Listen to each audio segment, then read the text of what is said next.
फिर खिलेगा कमल या पंजा मारेगा बाजी? भाजपा के इरादों पर फिरा पानी।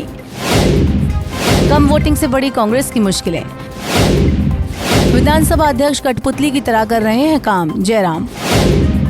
आग की घटनाओं को रोकने के निर्देश। मंडी और हमीरपुर में महिला मतदाता आगे। प्रदेश में मतगणना की तैयारियां पूरी।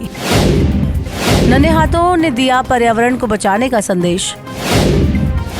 सैलानियों की उमड़ी भीड़। हिमाचल प्रदेश की चारों लोकसभा सीटों पर इस बार सीधा मुकाबला भाजपा और कांग्रेस के बीच है। इस चुनाव में सबसे ज्यादा चर्चित लोकसभा सीट मंडी है। यहाँ बॉलीवुड क्वीन कंगना रनौत और कांग्रेस के राजकुमार विक्रमादित्य आमने सामने हैं। 2 महीने चले लंबे चुनाव प्रचार में जनता ने नेताओं के भाषण सुने, उनके नए रंग रूप देखे और नेताओं के एक दूसरे पर कसे गए जुमलों का भी मजा लिया। अब सबको इंतजार नतीजों का है जो 4 जून मंगलवार को आने वाले हैं। लोकसभा के साथ हिमाचल में 6 विधानसभा सीटों पर भी उपचुनाव हुआ है। विधानसभा सीटों के परिणाम राज्य की रणनीति को एक नया मोड़ देगा, इसलिए सभी की निगाहें लोकसभा के साथ साथ विधानसभा परिणामों पर भी टिकी हुई हैं। हिमाचल विधानसभा स्पीकर कुलदीप सिंह पठानिया ने 3 निर्दलीय विधायकों का इस्तीफा मंजूर कर भाजपा के इरादों पर फिर पानी फेर दिया। लोकसभा चुनाव के रिजल्ट से पहले ही स्पीकर कुलदीप सिंह पठानिया ने 3 निर्दलीय विधायकों के इस्तीफे मंजूर कर लिए। इसमें नालागढ़ के विधायक KL ठाकुर, देहरा के विधायक होशियार सिंह और हमीरपुर के विधायक आशीष शर्मा शामिल हैं। स्पीकर के इस फैसले से भाजपा को करारा झटका लगा है। भाजपा के नेता दावा कर रहे थे कि 4 जून को 6 विधानसभा सीटों पर हुए उपचुनाव का नतीजा आने के बाद उनकी पार्टी प्रदेश में सरकार बनाएगी। भाजपा को उम्मीद थी कि उपचुनाव वाली सभी 6 सीटें जीतकर उसकी संख्या बढ़ जाएगी, लेकिन अब 3 विधानसभा सीटों पर फिर उपचुनाव होने से स्थिति बिगड़ती दिख रही है।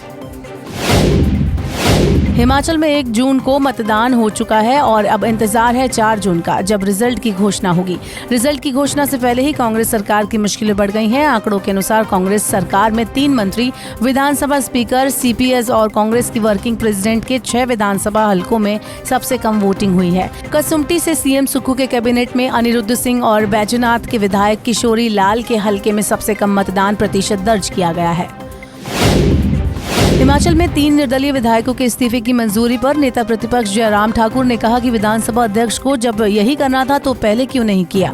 विधानसभा अध्यक्ष संवैधानिक पद पर बैठे हैं, लेकिन वो अपनी गरिमा के विपरीत काम कर रहे हैं। विधानसभा अध्यक्ष सरकार की कठपुतली बनकर काम कर रहे हैं। जयराम ठाकुर ने विधानसभा अध्यक्ष कुलदीप सिंह पठानिया के पिछले बयान की निंदा की और इसे दुर्भाग्यपूर्ण बताया। मुख्यमंत्री सुखविंदर सिंह सुक्खू ने सोमवार को वनों को आग से बचाने के उपायों की समीक्षा बैठक की अध्यक्षता की। CM ने वन विभाग के अधिकारियों को आग की घटनाओं पर अंकुश लगाने के लिए तत्काल सख्त कदम उठाने के साथ दीर्घकालिक उपाय करने के निर्देश दिए। इस साल वनों में आग की 1318 घटनाएं दर्ज की जा चुकी हैं। इन घटनाओं से 2789 हेक्टेयर हरित क्षेत्र सहित 12718 हेक्टेयर भूमि प्रभावित हुई है। इसमें 4.61 करोड़ रुपए का प्रारंभिक वित्तीय नुकसान आंका गया है। लोकसभा चुनाव में देश भर में चर्चित मंडी संसदीय क्षेत्र से सांसद चुनने में आधी आबादी यानी महिलाओं ने बाजी मारी है। मंडी की महिलाओं पर कंगना और विक्रमादित्य का जादू काम कर गया। संसदीय क्षेत्र के कुल 17 हलकों में से 8 में पुरुषों के मुकाबले महिलाएं अधिक मतदान करने पहुंची। मंडी में पुरुषों की अपेक्षा 9130 अधिक महिलाओं ने वोट किया है। वहीं हमीरपुर में भी महिलाओं का ही बोलबाला रहा। यहाँ पुरुषों के मुकाबले 42,477 अधिक महिलाओं ने मतदान किया है। इसके अलावा अर्की विधानसभा क्षेत्र में भी महिलाओं ने अपने मताधिकार का ज्यादा प्रयोग किया है। हिमाचल प्रदेश में 4 जून को 30 लोकेशन पर बनाए गए 74 काउंटिंग सेंटर में एक साथ मतगणना शुरू होगी। 4 लोकसभा और 6 विधानसभा सीटों पर सुबह 8 बजे से मतगणना शुरू होगी। दोपहर 2 बजे तक चारों सीटों पर परिणाम को लेकर स्थिति स्पष्ट हो जाएगी। किसी सीट पर मुकाबला नेक टू नेक होने की सूरत में रीकाउंटिंग हुई तो रिजल्ट आने में देरी हो सकती है। मतगणना के लिए प्रदेश में सभी तैयारियां पूरी हो चुकी हैं। मतगणना के लिए 4000 कर्मचारी तैनात किए गए हैं। साथ ही सुरक्षा को लेकर चाक चौबंद व्यवस्था की जा रही है। पर्यावरण को संरक्षित करने और लोगों को पर्यावरण के प्रति जागरूक बनाने के लिए हर साल 5 जून को विश्व पर्यावरण दिवस का आयोजन किया जाता है। पर्यावरण दिवस के मौके पर हिमाचल के घेणी में राघव पब्लिक स्कूल में चित्रकला प्रतियोगिता आयोजित की गई।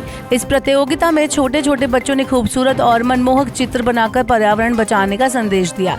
साथ ही पर्यावरण को संरक्षित करने का संकल्प भी लिया। प्रतियोगिता के दौरान स्कूल प्रधानाचार्य योगेश्वरी वर्मा ने बच्चों को पर्यावरण को संरक्षित करने के लिए प्रेरित भी किया। उन्होंने कहा कि प्रकृति और पर्यावरण हमारे जीवन का अभिन्न अंग है। इसके बिना मानव जाति का धरती पर जीवन असंभव है। यदि प्रकृति के साथ छेड़छाड़ की जाती है तो ये रक्षक से भक्षक बनकर अपना रौद्र रूप धारण कर लेती है। प्रतियोगिता में बच्चों ने हरे भरे पहाड़, नदियां और पृथ्वी को होने वाले कष्ट से निजात दिलाने वाले चित्रों को खूबसूरती से कागज पर उकेरा। मैदानी इलाकों में भीषण गर्मी से निजात पाने के लिए बड़ी संख्या में सैलानी पहाड़ों का रुख कर रहे हैं। मैदानी राज्यों में छुट्टियां लगने के कारण अब हिमाचल में पर्यटकों की आवाजाही बढ़ रही है। हिमाचल प्रदेश के पर्यटन स्थल सैलानियों से पैक हो गए हैं। शिमला, मनाली, कसौली, चायल और किन्नौर सैलानियों से गुलजार है। होटलों में ऑक्यूपेंसी 80 से 90% तक चल रही है। मनाली में रविवार को लगभग 30,000 सैलानी पहुंचे।